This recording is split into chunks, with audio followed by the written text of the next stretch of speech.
¿Qué tal amigos? Estamos aquí en el Museo de Memoria y Tolerancia en un tema muy importante que se ha tratado mucho en estos últimos días. Tenemos que recordar algo.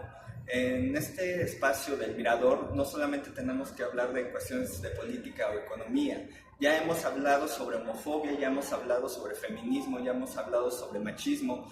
Ahora en este momento vamos a hablar de un tema que también es muy importante y del cual dependen muchas situaciones aquí en el país, que es el racismo. En México se tiene una idea extraña y distorsionada de que en México no existe el racismo. Claro que existe. Y lo peor de todo es de que existe contra nosotros mismos. Entonces, para poder hablar de este tema, les voy a presentar a Adán, quien es el director académico del museo y con el que acordamos para poder platicar sobre este tema tan importante que es el racismo en México y cómo nos ha estado afectando. Como ustedes recordarán, primero que nada, bienvenido Adán. Muchas gracias por haberme invitado. Qué bueno que ustedes están acá y visiten el Museo de Memoria y Tolerancia, un lugar increíble. Por favor, vengan a vernos. Pues hola a toda la audiencia y a los amigos de Mirador. Bueno, pues muchas gracias Adán por habernos recibido. Y bueno, quisiera primero salir comentando sobre este tema que nos ha salido de la carta, la famosa carta de Obrador hacia el rey de España pidiendo una disculpa. En esta parte no quiero meterme en política porque hay muchísimas situaciones también con Marichuy, es política. Entonces quisiera partir no a partir de lo que no escribió el rey de España, no a partir de lo que no escribió López Obrador. Lo que quiero hablar de esto, aquí en este espacio, si me permites, es sobre la discriminación que existe aquí en México y que nosotros mismos queremos ocultar, que queremos desaparecer. De alguna manera, que no queremos sacar a la luz y que de alguna manera en estos momentos de post-carta empezaron a surgir. Esta es una perspectiva que tiene que ver con las investigaciones que han sucedido en el museo, ¿no? Pero sabemos que hay dos formas de discriminación muy fuertes en México, de las 6 que focalmente hemos abordado aquí. Racismo, como una parte que tiene que ver con los orígenes de la persona, el color de la piel, y por el otro está también el clasismo, que tiene que ver con las clases sociales. Es muy curioso porque estas dos tipos de discriminación de alguna manera se trasladan. Si ustedes, por ejemplo, para darnos una idea de cómo funciona el racismo, van a una oficina de gobierno a los niveles más altos o van a las cúpulas empresariales, lo que van a ver es en buena medida una tez de color claro. Y si por ejemplo vemos en las esquinas de los semáforos, en las banquetas del centro de la Ciudad de México, las personas que están en una situación de calle o que están en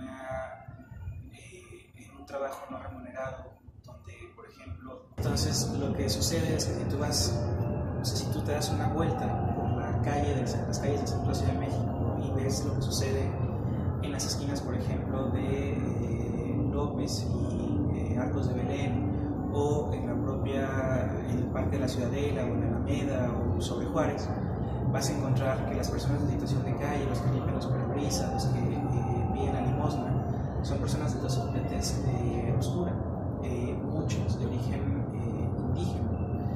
Y si tú vas a las cúpulas empresariales, lo que vas a ver es una tez blanca. También hay una cuestión aquí que tiene que ver con dónde sucede el racismo. El racismo sucede particularmente en el espacio público.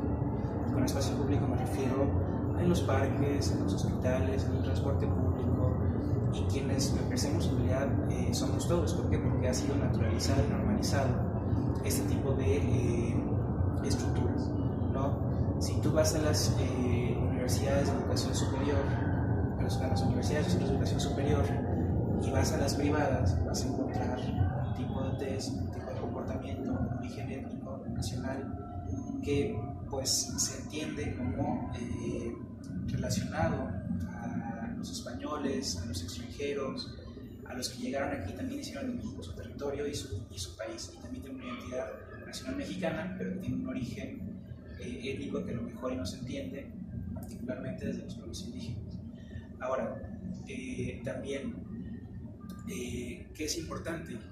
Que la discriminación sucede como una distinción. O sea, usted y yo no somos iguales, por ejemplo, pero no solo eso, sino también hay una devaluación. Usted y y yo no somos iguales, pero ustedes menos que yo.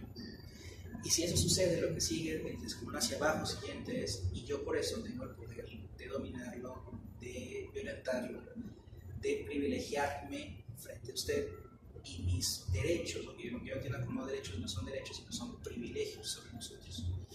Este mismo tipo de racismo, discriminación existió durante la colonia, ¿no? Había la sensación de que había unos otros que venían allá de los mares y que iban a por la espada y por la fe dominar a los que estaban en este territorio en el que vivimos, y que como ellos traían la civilización y ellos tenían la palabra, ellos traían el idioma y las formas de lo civilizado, podían dominar a aquellos incivilizados. Y también en el ideario se construyó las personas o pueblos salvajes, y esa estructura de alguna manera ha ido, aunque más naturalizada, más normalizada y más escondida, pasando hasta nuestros días.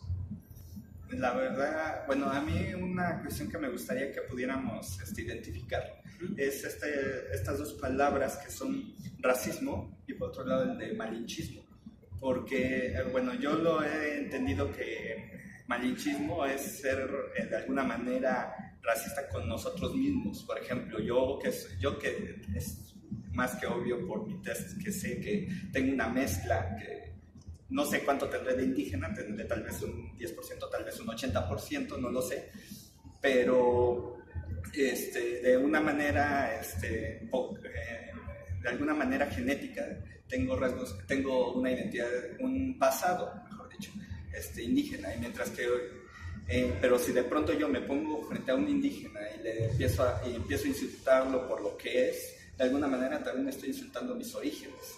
Y está haciendo una división. Quisiera que nos explicaras sobre esto. Sí, mira, si lo vemos de una forma, o sea, lo interesante de la historia es que solo se puede entender como la entendemos hoy desde el presente, desde el sitio en donde estamos.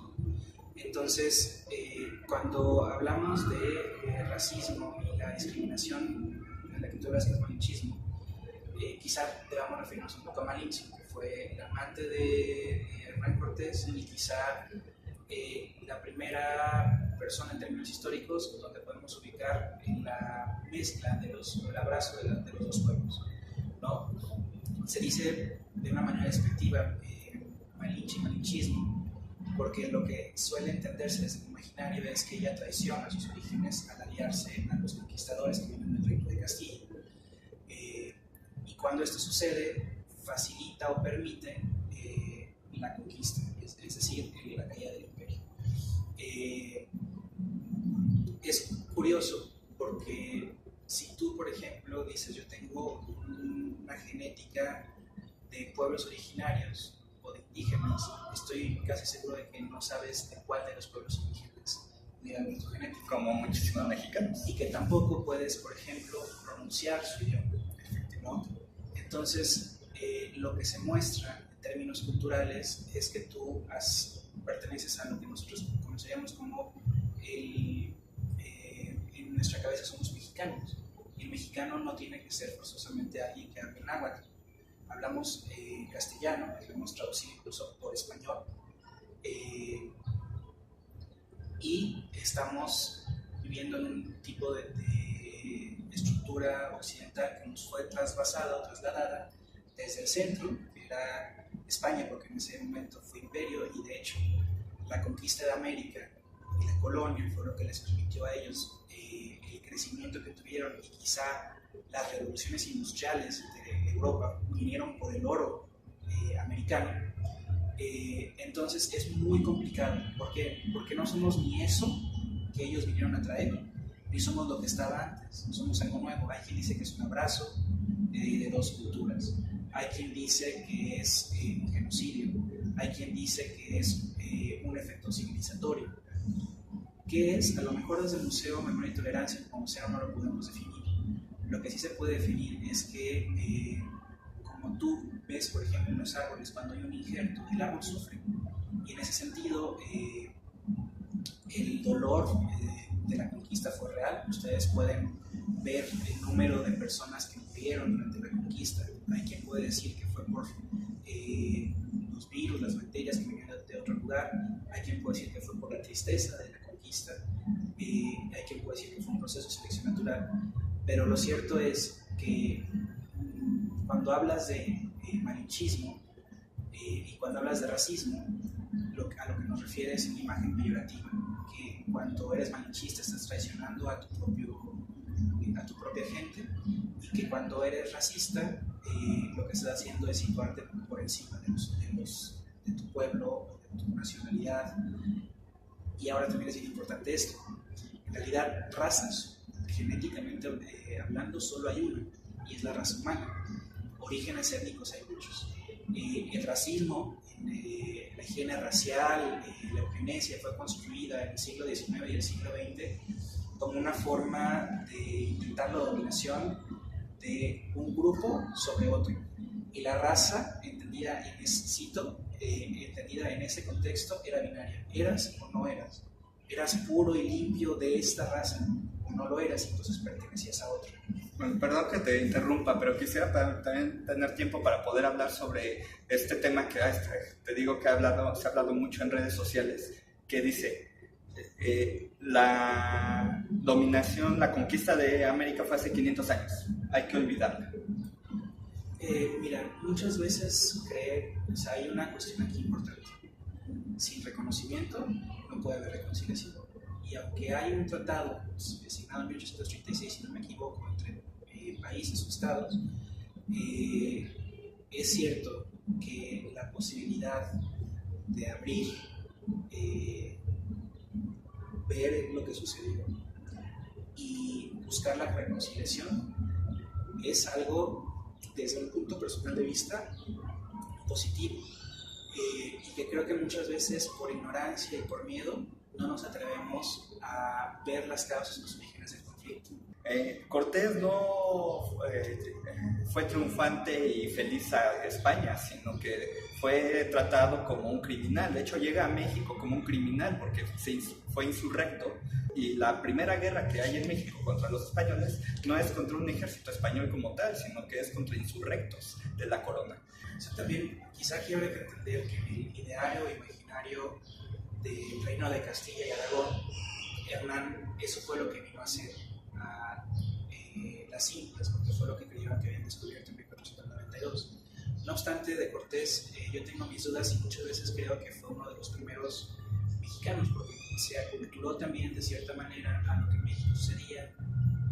Tuvo una pareja que era indígena, y también creo, a riesgo de que muchos compatriotas me tachen de malinchista, que el propio Hernán Cortés se sentía muy orgulloso de haber estado en esta tierra y de haber disfrutado de su riqueza, que quizá la figura de Cortés, reinterpretada por el centro, que es el reino de Castilla y Aragón, y después España como heredero, lo vea como un español que pisa cabezas. Yo estuve trabajando en un restaurante y de pronto conozco, a la gerenta en ese entonces de ese restaurante, que era una mujer de estatura baja, corpulenta, de una tez muy morena, claramente con rasgos muy indígenas. Situaciones que una de las mujeres que estaba a su cargo, una niña que venía de un pueblo de provincia, de pronto esta mujer la llamaba con el peyorativo de esa indita. Lo que ahí se rompía no era en este sentido de la raza, sino lo que ahí rompía era la posición. Sí, mira, es curioso porque lo que me dicen, el término negro o el término indio se suele utilizar de manera peyorativa. O sea, cuando tú le dices de esa manera a alguien, lo que está haciendo es intentar insultar. Y eso habla más de la persona que lo emite que de la persona que lo recibe. Tienes razón en esta cosa, ¿no? La simetría era por poder, porque ella tenía una posición gerencial y una posición de subordinación. Y creo que lo que hacía con esto era remarcar la diferencia y la distancia, ¿no? ¿Por qué? Porque ella misma, al emitir esto como un insulto, se distanciaba de su propia, quizá, origen. La verdad es de que no, y quisiera decir que es un caso aislado, pero a muchísimos mexicanos les pasa esta situación. Claro que sí, o sea, entre nosotros mismos, el apelativo negro, el apelativo indio, que son dos de las tres raíces mexicanas, es un insulto. Y eso quizá valga la pena remarcar. No fue sino hasta 1992 reconoció a los pueblos indígenas sus derechos y se les reconoció en la Constitución, 500 años después del abrazo de los dos mundos. Y hoy estamos en 2019 y, por ejemplo, no se ha reconocido el rol de los pueblos africanos en México. Es una de las grandes deudas de nuestro país todavía. Bueno, muchísimas gracias, Adam, por haber estado con nosotros. Me hubiera gustado poder seguir hablando porque el tema es demasiado grande, demasiado vasto, pero esperemos que lo podamos hacer en otra ocasión. Ojalá y sí. Y gracias a ustedes, amigos del Mirador. Nos estamos viendo la siguiente semana.